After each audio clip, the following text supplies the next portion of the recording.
नमस्कार, मैं मनीष आनंद और आप देख रहे हैं जनहित न्यूज दरभंगा। विशेष संवाददाता नासिर हुसैन की एक रिपोर्ट। दरभंगा नगर निगम सामान्य बोर्ड की तीसरी बैठक हंगामा के साथ हुई शुरू।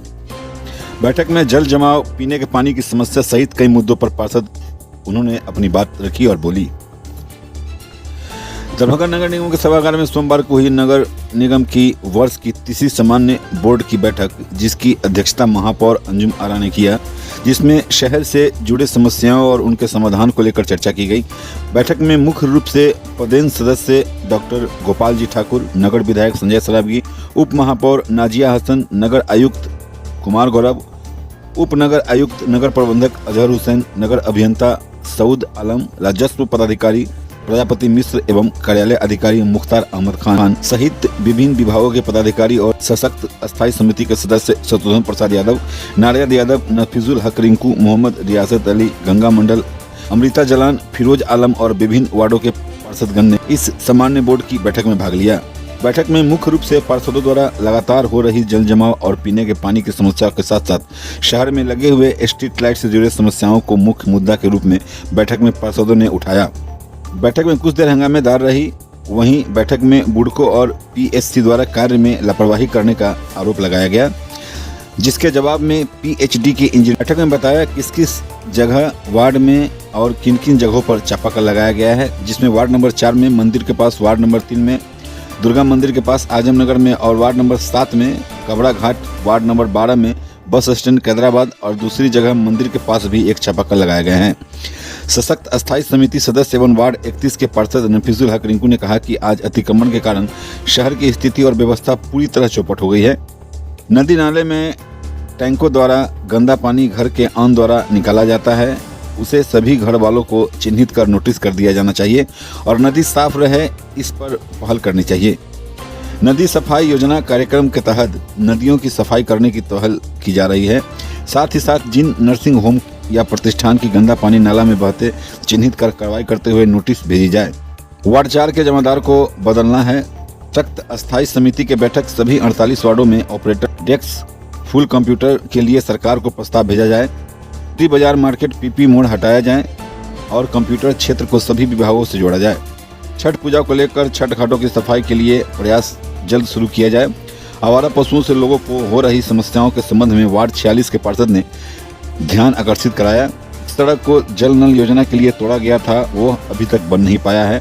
साथ ही साथ बैठक में इमली घाट पुल का अतिक्रमण मुक्त करने की मांग की गई और सभी लोगों के घरों तक जल नल योजना का पानी पहुंचाए। इसमें पानी का प्रेशर कम रहने से लोगों को सही पानी घर तक नहीं पहुंच पाता, शिकायत भी की गई है। वहीं स्थानीय नगर वासियों की मांग है कि जगह जगह कूड़ेदान होनी चाहिए। खुला सड़क पर लेबर के द्वारा कूड़ा को गिराकर फिर उठाया जाता है, जिस कारण दुर्गंध से लोगों को परेशानी होती है। पार्षद कोमल सिंह ने अपने वार्ड के लिए चापाकल की मांग की है। इस पर नगर आयुक्त ने कहा कि प्रत्येक वार्ड को 5-5 चापाकल दिए जाएंगे। उन्होंने कहा जानकारी मिली है कि कुछ जगहों पर अनावश्यक रूप से चापाकल लगा दिया गया है और जिसका सही उपयोग जनता नहीं कर पा रही है। उन्होंने जांच कर कार्रवाई करने की बात कही है। वहीं बैठक के बीच में ही वार्ड 12 के पार्षद मुकेश महासेठ ने सीधे आरोप लगाते हुए कहा कि निगम में सिर्फ कुछ पार्षदों का ही काम होता है, अन्य का नहीं हो रहा है। बैठक में काफी हंगामा होने लगा। पार्षद आपस में ही हंगामा करने लगे। फिर नगर विधायक और महापौर की पहल पर मामले को शांत कराया गया। वहीं सांसद श्री गोपाल जी ठाकुर ने भी अपनी बातों को रखते हुए एम्स का मामला उठाया। आइए देखते हैं और क्या क्या बातें हुई।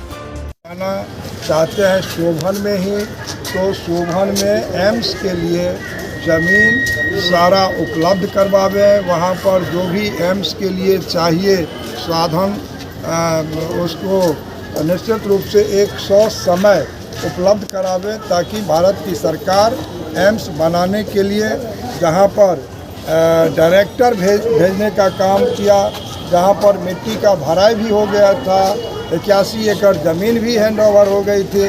तो भारत की हमारे माननीय प्रधानमंत्री नरेंद्र भाई मोदी अपने कैबिनेट से 15 सितंबर 2020 को 1264 करोड़ 750 बेड के लिए निर्णय करके यहाँ डायरेक्टर दिए। यहाँ पर आगे का काम एम्स के लिए प्रारंभ होने वाला था, लेकिन राज्य की सरकार शोभन एक्नी बाईपास पर जो ज़मीन लो लैंड देने का काम किया है, उसी लो लैंड में हम बैठेंगे और राज्य सरकार से मांग करेंगे जो आप एम्स बनाने का काम आप प्रारंभ करवावें। भारत की सरकार जहां आप बनाना चाहेंगे वहां तैयार है। लेकिन राज्य सरकार तो कह रही है कि हम जमीन दे रहे हैं, उसमें हम भरपाई भी कराएंगे, जितनी मिट्टी लगेगी जो भी सामान लगेगा हम राज्य सरकार उठाएगी। हम करेंगे जो 15-16 के बजट में निर्णय भारत की सरकार ने लिया, ये तमाशा और मजाक नहीं है, इस पर आरोप लगाते हैं। और भारत सरकार 15-16 के बजट में निर्णय लिया,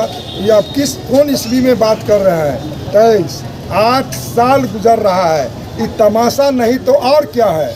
जब यहाँ पर 200 एकड़ उन्होंने कैबिनेट करके दिया, 81 एकड़ पर मिट्टी का भराई हो गया, वहाँ डायरेक्टर आकर के झंडोत्तोलन कर दिया, वहाँ पर आप बाउंड्री वॉल और हमारे माननीय प्रधानमंत्री आकर के शिलान्यास करने वाले थे, तो प्रधानमंत्री को रोकने के लिए इन्होंने एम्स को लटकाने भटकाने अटकाने के लिए वहाँ पर 30 फीट लो लैंड देने का काम किया।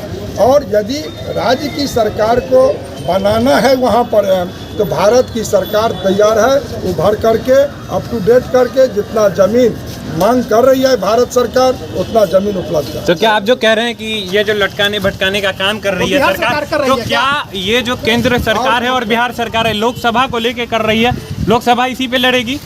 देखिए 15 में लोकसभा थी, 24 का जो लोकसभा होने वाला, 24 का बात छोड़िए, हम कह रहे हैं जो 8 साल से एम्स को कौन अटका भटका रहा है, तो आप नहीं जान रहे हैं। 8 साल में दरभंगा एम्स के साथ जितने भी एम्स का निर्णय हुआ सारा एम्स बन के तैयार हो गया और दरभंगा में अभी तक अच्छा सर 150 करोड़ की लागत से जो सुपर स्पेशलिस्ट हॉस्पिटल बना उसकी स्थिति जर्जर हो गई, 3 साल से ऊपर हो गया, चर्चा अभी तक नहीं हुआ है। आपने कई बार उसका निरीक्षण किया, करोड़ों की इस मशीन है वहाँ। 150 करोड़ रुपया से भारत की सरकार ने दरभंगा DMCH परिसर में सुपर स्पेशलिटी अस्पताल बनाने का काम किया और आज राज्य की सरकार वहाँ पर पानी और पार्किंग की व्यवस्था नहीं करके दी, इसके चलते वहाँ पर OPD आज तक चल। क्या होगा उसका स्थिति अब जो खंडर बनते जा रहा है, उसमें हम लगे हुए हैं, उसमें तो कई करोड़ का सामग्री भी खराब हो गया है और हम लगे हुए हैं जो जल्द पानी का तो हमने अपने कोष से देने का काम किया है वहाँ, लेकिन पार्किंग जिला प्रशासन को हमने कहा है पार्किंग की व्यवस्था करवाइए ताकि इसका उद्घाटन हो सके, यहाँ पर काम प्रारंभ। सर आपने ओवरब्रिज की भी बात कही है, कई सारे फ्लोर अभी तक नहीं बन के तैयार है सर, ऑपरेशन थिएटर अभी तक नहीं बन के तैयार हुआ है। देखिए हम लगे हुए हैं अनवरत, हम बैठे नहीं हैं, हम कोई राजनीति भी बहुत अधिक कोई नहीं करते हैं, जितना हम करते हैं उतना बोलते हैं उतना उसमें हम लगे रहते हैं और निश्चित रूप से पूरे मिथिला क्षेत्र के लोगों के लिए एक दरभंगा में DMCH की स्थापना हुई और उसमें 1050 बेड आज से 50 वर्ष पहले स्वीकृति मिली और 750 बेड चालू हुआ, 300 बेड आज 50 वर्षों से बात खोज रहा है और कोई उसको 300 बेड चालू करने का काम नहीं किया और एम्स को रोकने के लिए 2500 बेड का राज्य की सरकार कैबिनेट करके निर्णय लिया, जो जब हम एम्स के लिए 81 एकड़ में मिट्टी भरा दिए तब उस पर वो टेंडर कर रहे हैं, तो 300 नहीं बना 50 बरस में, अब 2500 ही बना देंगे तुरंत में, तो इस जनता को समझने की बात है। कृष्ण कलिया अमर सेवा संस्था जयंती कॉम्प्लेक्स रामबाग दरभंगा। आपका स्वागत है कृष्ण कलिया अमर सेवा संस्थान में। मेरे संस्थान में अनेकों प्रकार की सुविधा प्रदान है, जैसे कि विधवाश्रम, वृद्धाश्रम और अनाथ आश्रम की नई निर्माण हो रही है और उसके साथ साथ कई रोजगार मेरे संस्थान द्वारा दिया जाता है। आप सभी माताओं बहनों से मेरा आग्रह है कि मेरे संस्थान में एक बार सेवा का मौका दें और जरूर पधारें। धन्यवाद। Welcome to Krishna Kanhaiya nursing and paramedical education institute. I am Sanjeev Thakur. We are running 8 courses: BSc Nursing, ANM, GNM, DMLT, BMLT, DOTT, DMU and ECG courses. Krishna Kanhaiya Amar Seva Sansthan Rambagh Darbhanga में आप सभी माताओं, बहनों और भाइयों का हार्दिक स्वागत है। मैं संस्था की सदस्य बीना आप सबका अभिनंदन करती हूँ। हमारी संस्था महिलाओं के उत्थान के लिए, उनके सशक्तिकरण के लिए गतिविधि चला रही है। कई तरह के कार्यक्रमों का संचालन कर रही है। आप सबसे निवेदन है कि अपना कीमती समय एक बार यहाँ आने में दें, संस्था के परिसर में पधारें और अपना कीमती सहयोग और सुझाव देकर संस्था को उसके लक्ष्य की प्राप्ति में योगदान दें। धन्यवाद।